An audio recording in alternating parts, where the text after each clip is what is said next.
Good afternoon, it's Carolyn here from Waiheke Island down under in New Zealand. Celeriac has to be one of the most underrated vegetables. It's got celery leaves on the top and this kind of big, thick, chunky, lumpy root on the bottom. In this video I'm going to share how to cook that root. I'm going to do a mashed root and I'm going to do a roasted root. At the end I'll tell you which one I prefer. Let's get into it.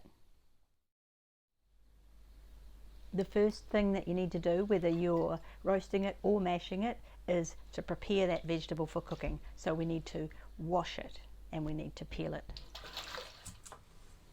We top and tail it, remembering that those tops are celery, so don't throw them away, don't waste them, you can use those.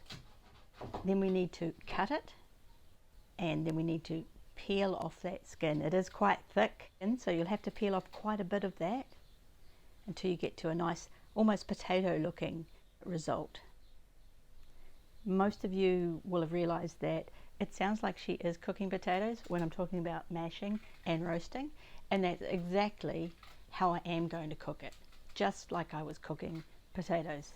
For the mashed version, I'm putting them in salted water and bringing that to the boil and then turning it down a bit and letting it simmer until they're tender, so just like you would with potatoes. For the roasted version, I'm going to preheat the oven to around 180 Celsius and put them in when it's heated and cook them until they are soft, just like you would with potatoes. That should take around about 45 minutes. What I'll do now is mash them, and I'm going to use a little bit of cream, a little bit of milk, and of course a big dob of butter. These are quite difficult to mash. I'm just using a standard potato masher, but I think they would be better in the blender, maybe a stick blender, just because they have a slightly different consistency to potato. They have more of a watery texture. Under these roasted ones, I've laid a couple of strips of streaky bacon because who doesn't love bacon? And I've just put salt on them as well. And I've brushed them during the cooking just so that they crisp up really nice. They actually both taste nice. They both have good texture. The roasted one has a stronger taste, in my opinion. It has a stronger taste.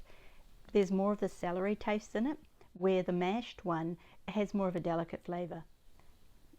I'm going to have to say my preference out of the two has to be the mashed ones. Bon appetit!